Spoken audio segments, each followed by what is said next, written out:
나, 들으니, 그 영화를听, 쉽지 봐. 나 얘기, 니 숨바 차가 알아. 나 니도래 지금 장배기, 아주, 역시 수만 강으로 치고 위배지, 러류 계획 신년 남바당. 다나 신기, 근데카기, 이제 처진, 포모. 다나 신기, 이제, 총다하는 배배 텐데미마.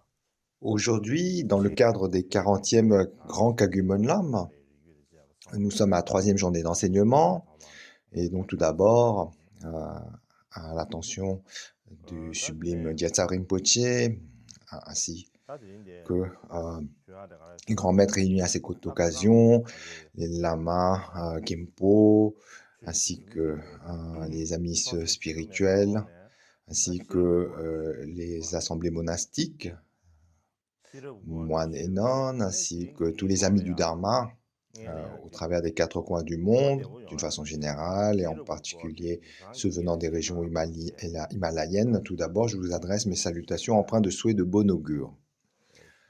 Ensuite, concernant le sujet d'aujourd'hui, hier, par rapport aux enseignements du Sun Khenpa, donc, parmi les 6 caractéristiques nécessaires pour réaliser rapidement l'éveil, on a abordé la deuxième qui est la sagesse. Et aujourd'hui, je pense que ça serait bien de présenter cette sagesse tout d'abord d'une façon qui est facile à comprendre, adaptée de façon concrète par rapport à notre vie de tous les jours. Alors hier, on avait parlé tout d'abord de la sagesse qui naît de l'écoute. Alors, de façon simple,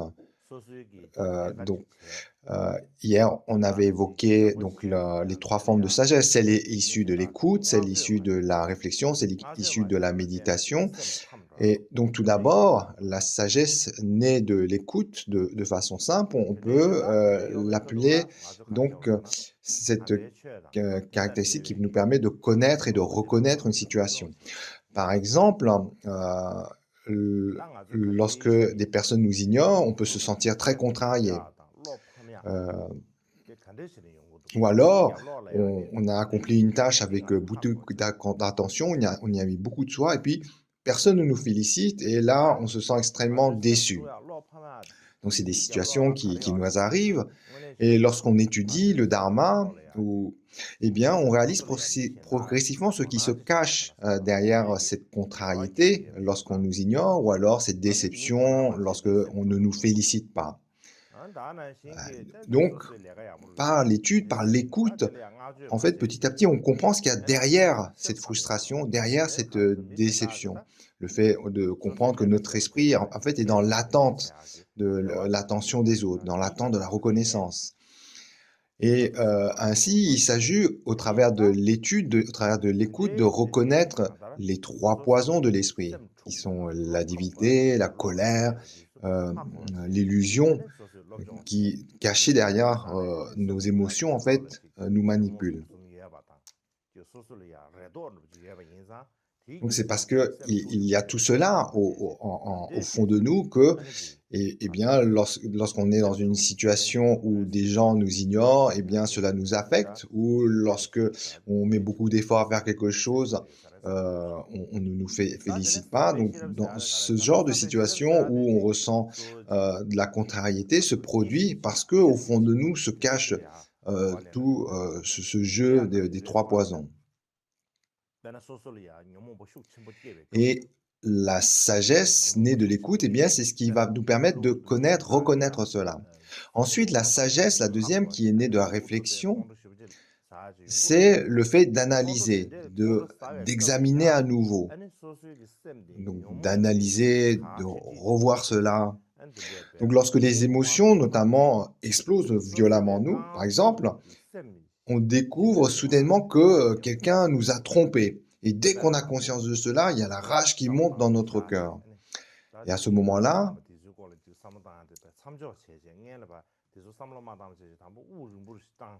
En fait, c'est d'analyser la situation de sorte à ne pas tomber sous l'emprise de cette émotion violente. Par exemple, d'abord, on prend conscience que cette personne nous trompe, mais donc avant de continuer à se laisser emporter par colère, eh bien on sait que ce n'est pas bon, donc on va prendre notre respiration, on va prendre de la distance par rapport à cette émotion et on va analyser.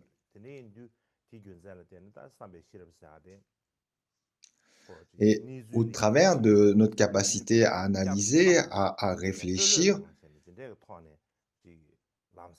eh bien on va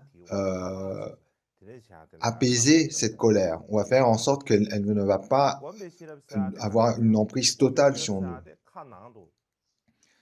Donc par la réflexion, par l'analyse, eh bien, on va développer cette capacité à s'apaiser, à prendre de la distance par rapport à cette émotion forte et ne pas être subjugué. Quand tu as la sagesse qui est née de la méditation, comme évoqué hier, elle vient de l'habitude, de l'accoutumance. Donc, tout d'abord, lorsque on ressent une émotion qui naît en nous,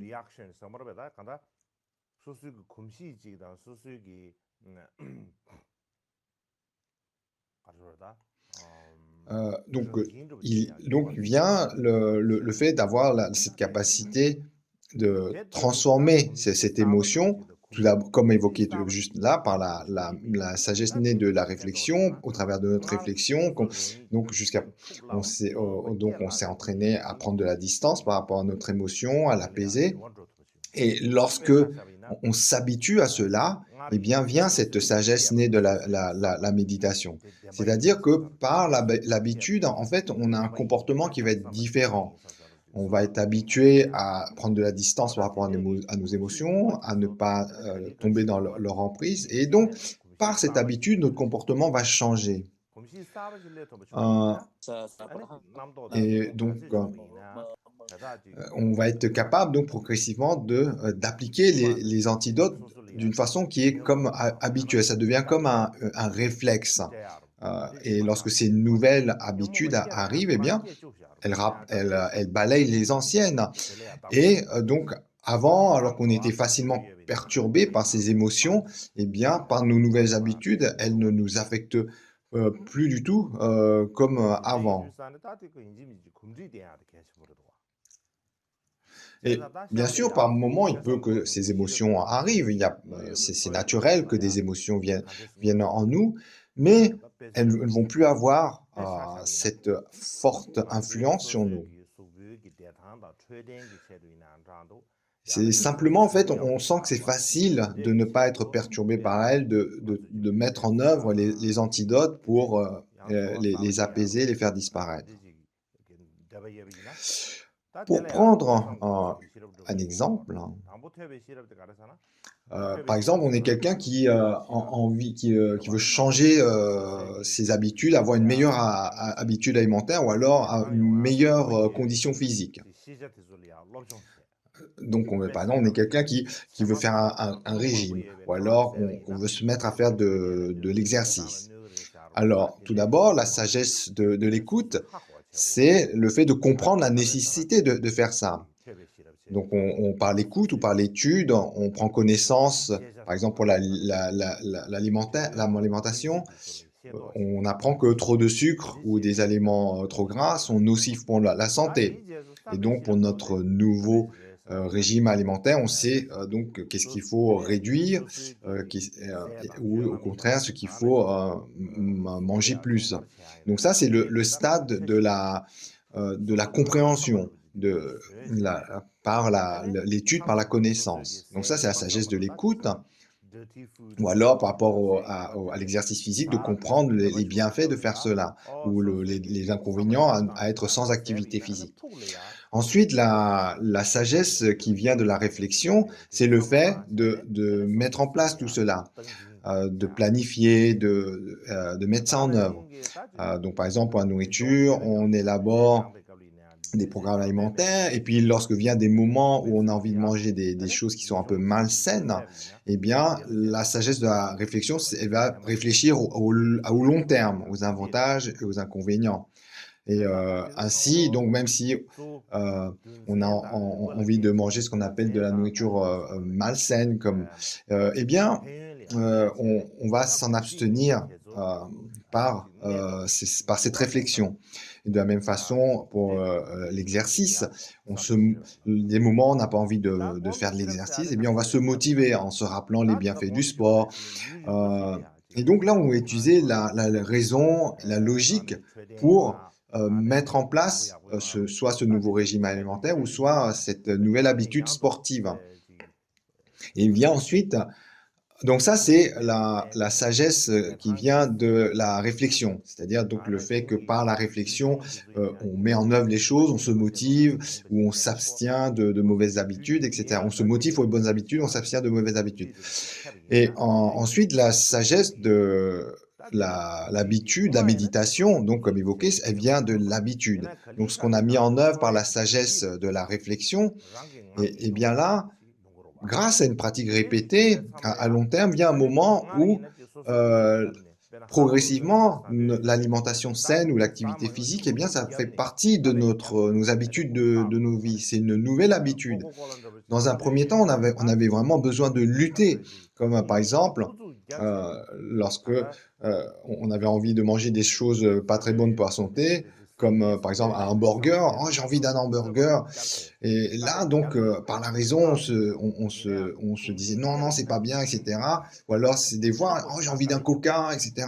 Et là, il fallait vraiment un effort, un sentiment de privation pour vraiment remplir notre objectif. Oh, de se dire, oh, c'est pas bien de manger ces choses-là, de boire ces choses-là. Donc, avec effort, on a abandonné ces nourritures malsaines ou ces boissons malsaines. Mais ensuite, lorsque l'habitude a été mise en œuvre, eh bien, il n'y a plus cette difficulté. Naturellement, en fait, on sent les bienfaits par rapport à notre corps et ça devient naturel d'avoir envie de manger des choses qui sont bonnes pour la santé, des choses saines, et on a moins envie de manger donc ces nourritures malsaines. Et là, et donc, il n'y a pas plus besoin comme auparavant de se pousser, de faire des efforts. Et, et de la même façon pour le sport, le fait qu'on se sent mieux dans notre corps, on a envie de continuer, donc on voit les bienfaits de cette nouvelle habitude, et donc on a moins besoin de se bouger pour continuer nos activités physiques. Bouger dans le sens, on a moins besoin de faire des efforts pour se motiver. Ensuite, lorsqu'on parle de sagesse, beaucoup d'entre nous comprend la sagesse comme étant le fait d'être intelligent ou pas être intelligent. Et ça, c'est pas la bonne compréhension. Il y a une distinction entre la sagesse et l'intelligence. Et comme il y a cette confusion commune, je pense que ça serait bien de souligner ce point. Alors, même lorsqu'on parle d'intelligence, d'un point de vue scientifique, on distingue deux formes d'intelligence. Il y a donc vraiment l'intelligence, comme on a l'habitude de l'entendre, de façon intellectuelle, mais on comprend aussi ce qu'on appelle une intelligence émotionnelle, scientifiquement parlant. Donc, donc, on va développer l'intelligence émotionnelle après, mais dans un premier temps, donc ce qu'on appelle l'intelligence telle qu'on a de connaître, c'est donc, comme on évoque au travers du quotient intellectuel, cette capacité d'assimiler des connaissances, de réfléchir de façon logique. Et donc voilà, donc c'est ça. Ensuite, quant à ce qu'on appelle l'intelligence émotionnelle, donc là aussi, on le caractérise par ce qu'on appelle un quotient émotionnel, et ça désigne cette capacité à pouvoir être habile dans les relations avec les autres. Donc ça désigne cette qualité d'être doué à établir des liens avec les autres, comme par exemple avoir la capacité de leadership, savoir gérer les relations avec les autres personnes. Et ces deux types d'intelligence ont quelque chose de commun qui est le fait qu'elles ne s'intéressent pas principalement à notre monde intérieur, mais à la façon dont le monde extérieur fonctionne. En fait, ces deux types d'intelligence cherchent à comprendre les choses à l'extérieur. Donc, par exemple, les scientifiques qui étudient l'univers ou les médecins qui trouvent des traitements pour les maladies, tous s'appuient sur la logique, les connaissances et l'expérience par rapport au monde extérieur. Mais lorsqu'on parle de la sagesse dans le contexte bouddhiste, ce n'est pas cela. On ne parle pas ni d'intelligence intellectuelle ni émotionnelle. On ne parle pas d'une intelligence qui est tournée vers l'extérieur. La sagesse, dans le langage bouddhiste, elle s'intéresse à soi-même, à notre relation entre soi-même et le monde.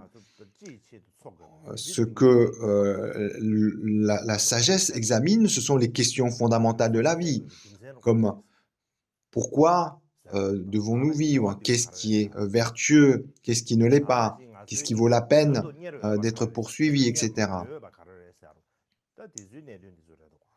Donc c'est ça, quel sens à la vie. Donc on voit que la sagesse ne découle pas simplement de la connaissance, qu'elle n'est pas simplement de la logique ou du raisonnement, une faculté intellectuelle, mais c'est plutôt le fait d'avoir cette capacité à tourner notre regard vers l'intérieur pour examiner la nature de notre être, de notre corps, de notre esprit, et de s'appuyer principalement sur l'expérience intérieure. C'est pourquoi, en résumé, l'intelligence repose sur l'éducation, la logique, les réactions. Elle utilise une grande efficacité dans la réalisation d'objectifs extérieurs à court terme.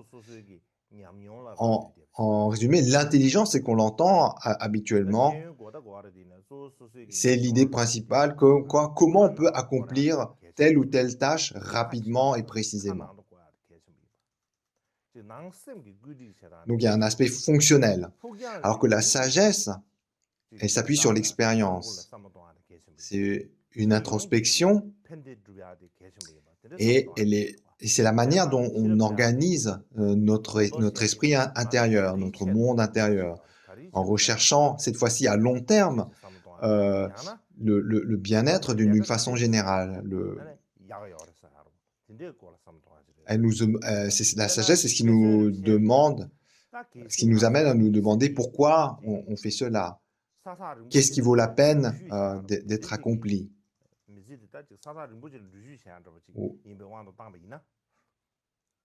Et ainsi, donc, c'est cette capacité à se poser des questions de fond.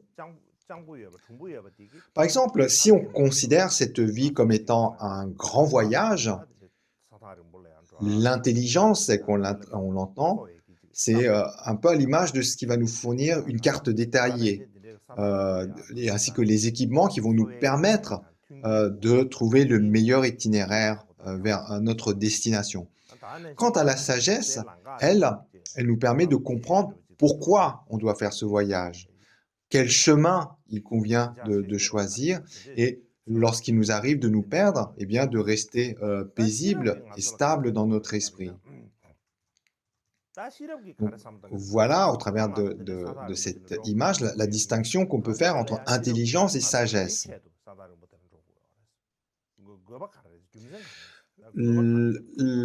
Par conséquent, la sagesse n'est pas comme un outil,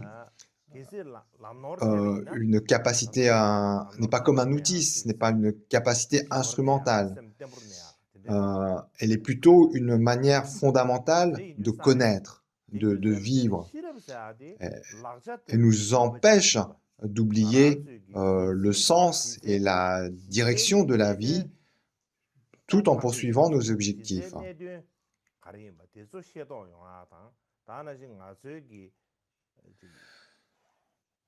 Donc, au regard de tout cela,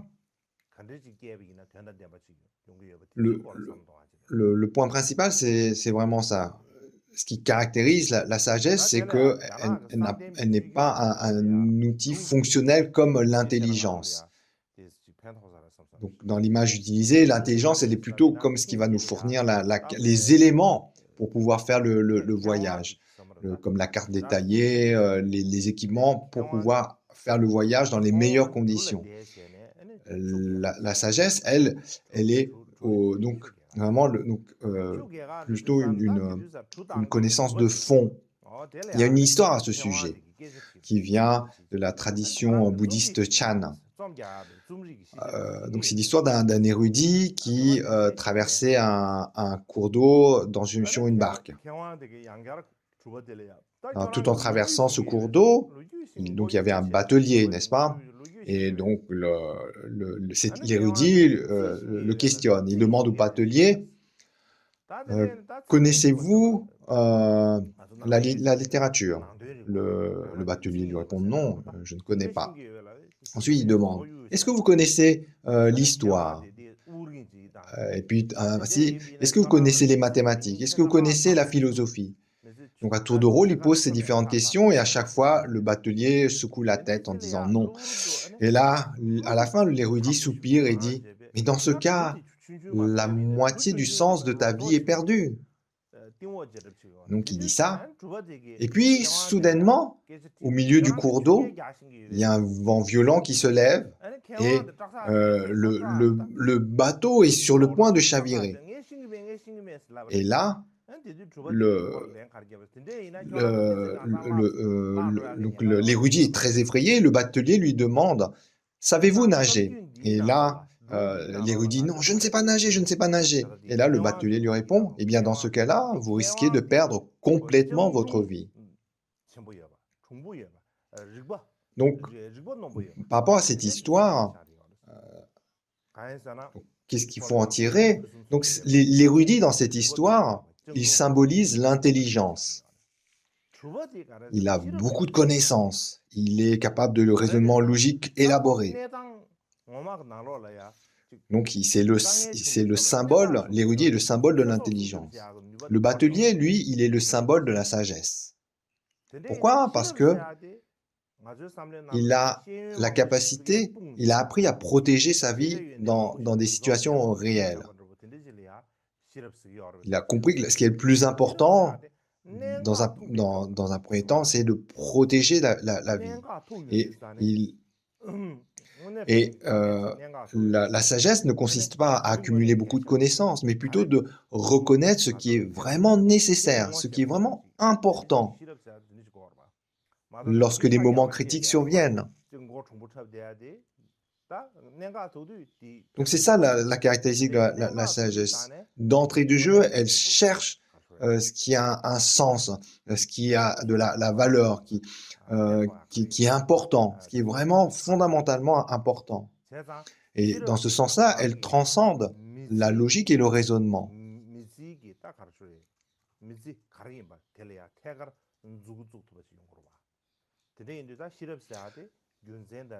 Donc la sagesse,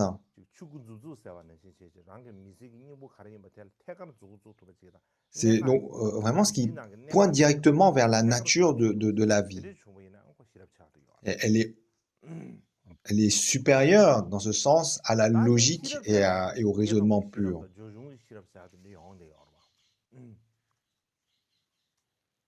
Donc lorsqu'on a cette faculté, eh bien, on parle de cette faculté comme étant la sagesse.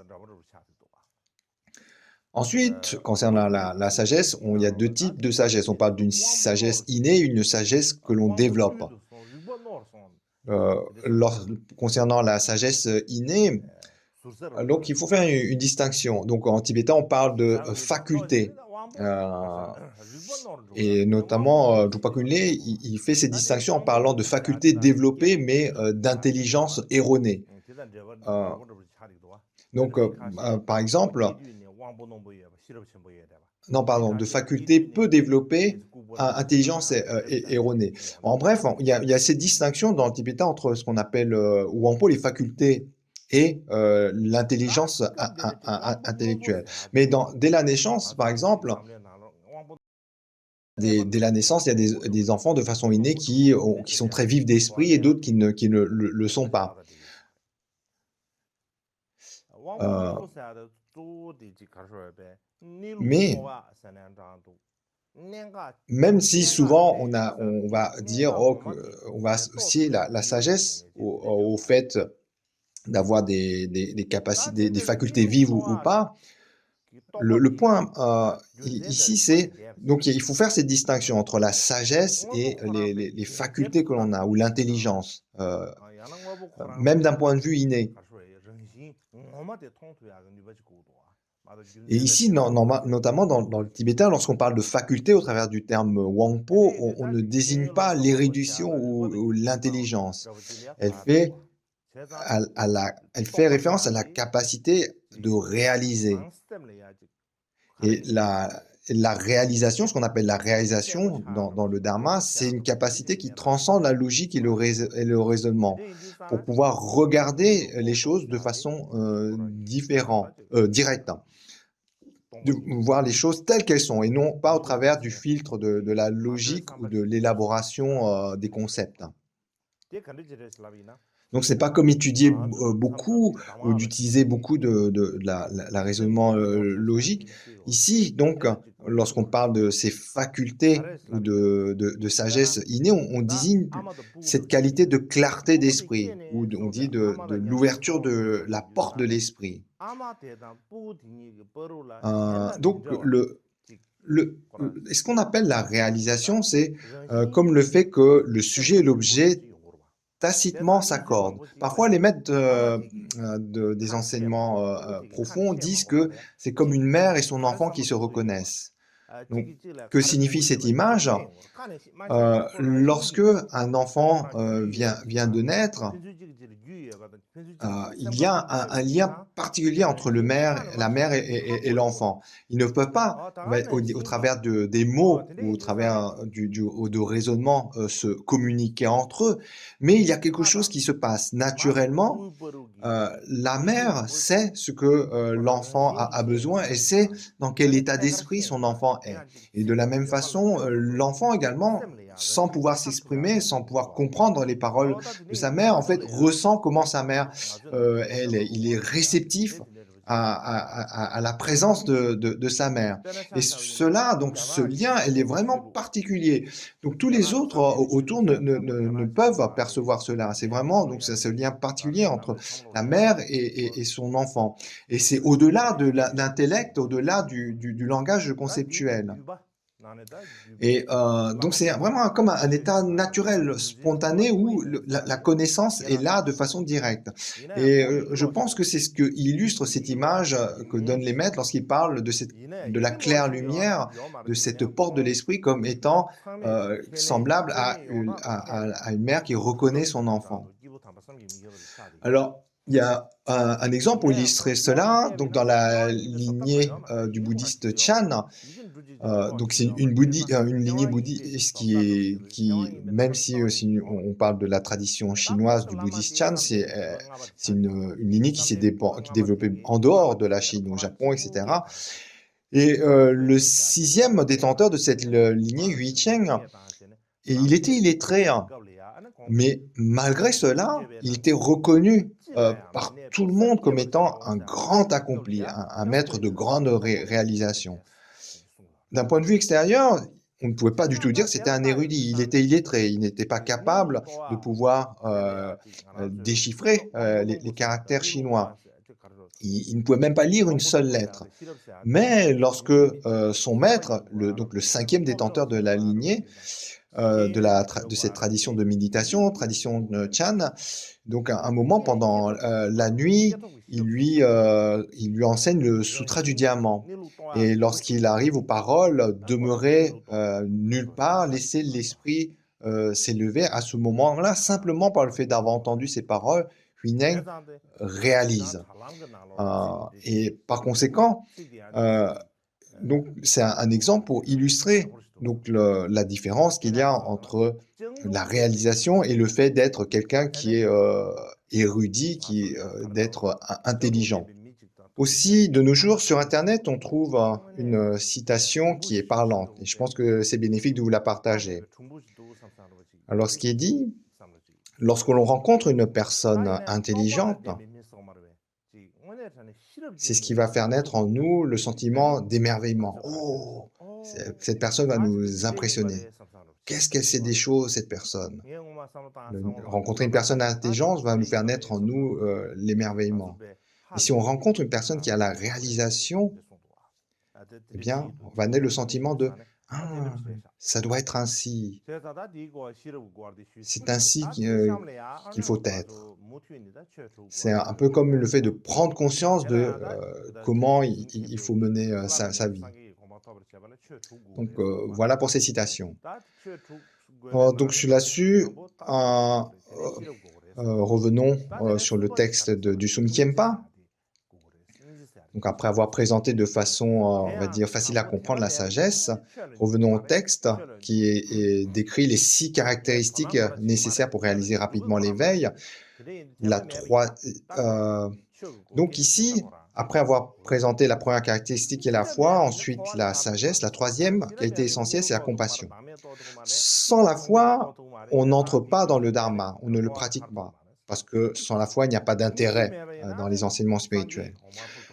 Sans la sagesse, on ne peut pas se libérer du samsara parce qu'on ne peut pas réaliser le non-soi de l'individu, on ne peut pas réaliser le non-soi des phénomènes. Sans la compassion, on ne peut pas atteindre l'état de Bouddha. Pourquoi? Parce qu'on ne va simplement pas avoir la motivation d'atteindre l'état de Bouddha. Pour réaliser l'état de Bouddha, il faut avoir la motivation. Et cette motivation, c'est ce qu'on appelle l'esprit d'éveil, la bodhicitta. Et cet esprit d'éveil, eh bien, elle doit absolument avoir la compassion.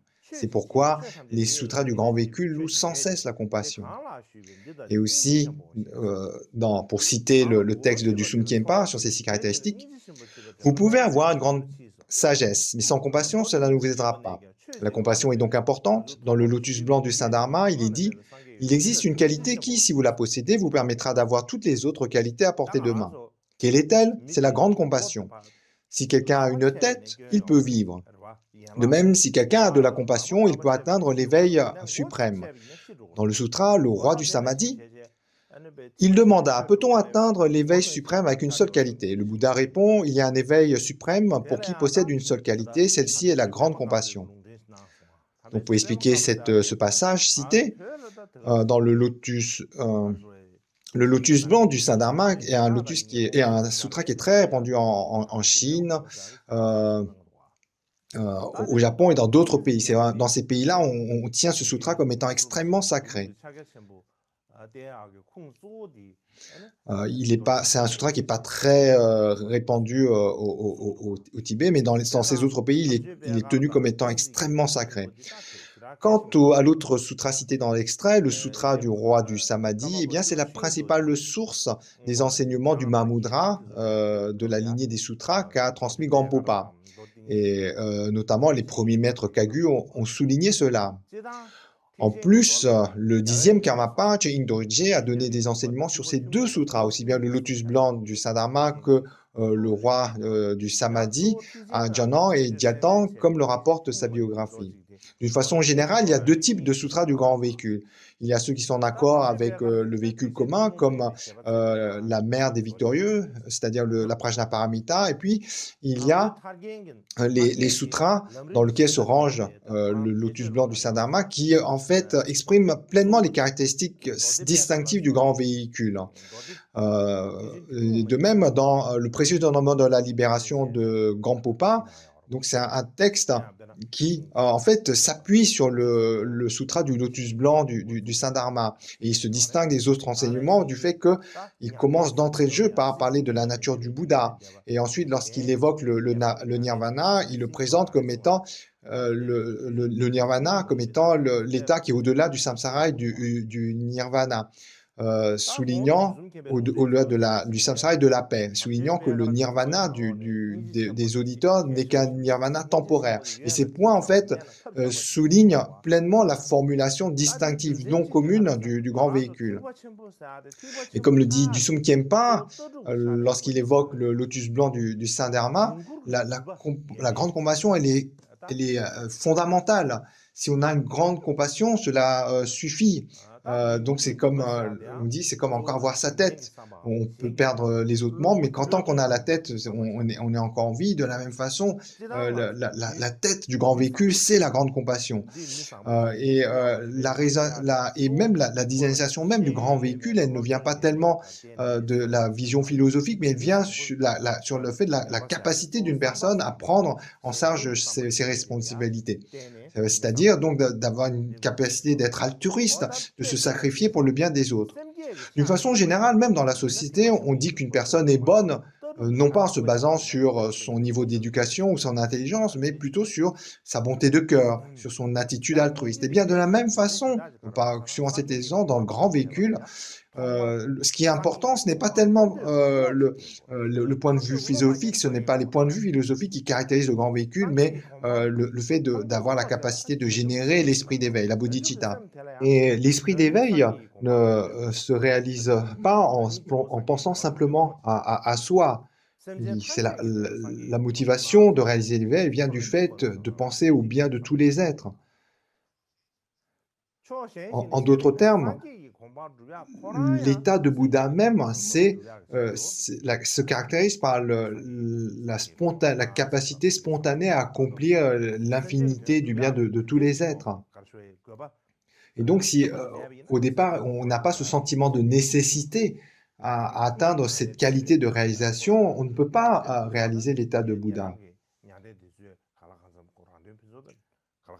C'est donc le point le plus important, donc, c'est d'avoir cette grande compassion qui va nous pousser à avoir cette motivation qui est l'esprit d'éveil. Et Gampopa, dans les excellents et beaux discours, il dit ainsi, pour atteindre la bouddhéité, la cause est la bodhicitta. Pour cette cause, eh bien, pour la développer, il faut méditer sur la compassion et entraîner ton esprit à l'amour bienveillant. En entraînant ainsi, eh bien, il est impossible que l'esprit d'éveil ne naisse pas dans notre esprit. Comme il est dit dans l'ornement des sutras, sa racine est considérée comme étant la compassion.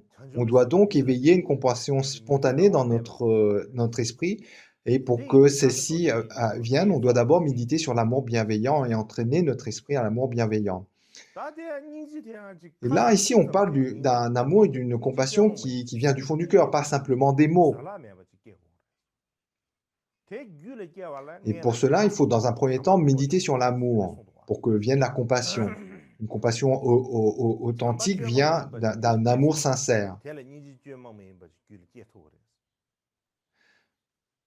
Et à partir du moment où il y a ça, l'esprit d'éveil viendra forcément.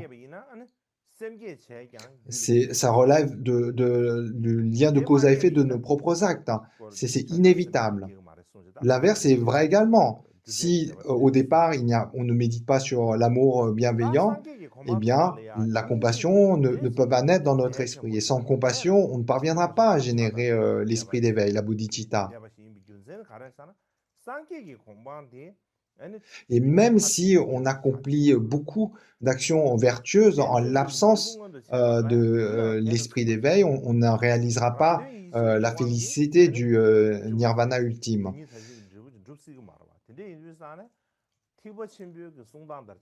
Et c'est la raison pour laquelle, dans les enseignements du grand véhicule, on dit les pensées égoïstes sont la racine de toute souffrance, alors que l'esprit de bienveillance envers les autres est la source de tout bonheur. Et Gampopa également, dans les excellents et beaux discours, il dit si l'amour bienveillant, la compassion et la bodhicitta sont dans notre esprit, si cela n'est pas dans notre esprit, aider les autres n'est qu'un faux semblant.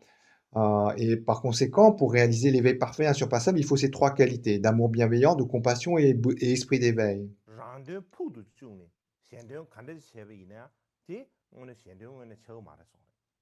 C'est donc ces trois éléments, l'amour bienveillant, la compassion et la bodhisattva, doivent en fait nourrir notre esprit. Euh, Donc, peu importe, même si on arrive à accomplir le bien des autres, mais si on le fait en donnant la priorité à nos intérêts personnels, eh bien, ça ne sera pas la voie, ça ne sera qu'un faux semblant d'accomplir le bien des autres. Et par conséquent, si pour quiconque souhaite aider les autres, eh bien, il doit entraîner son esprit à l'amour bienveillant, à la compassion et à l'esprit d'éveil. Donc également, le grand Chandrakirti, dans l'entrée dans la voie du milieu, dit: «Seule la compassion est considérée comme la graine de la récolte parfaite des Bouddhas.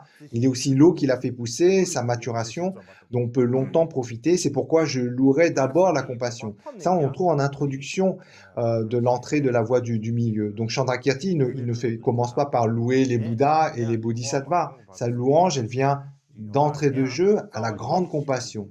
Il fait l'éloge à la grande compassion parce que c'est grâce à la grande compassion que vient l'esprit d'éveil, c'est grâce à la grande compassion que l'esprit d'éveil avance et au final également, lorsqu'on réalise l'éveil parfait, insurpassable, l'activité spontanée au-delà de tout entendement des grands Bouddhas, eh bien, elle est également l'expression de la grande compassion.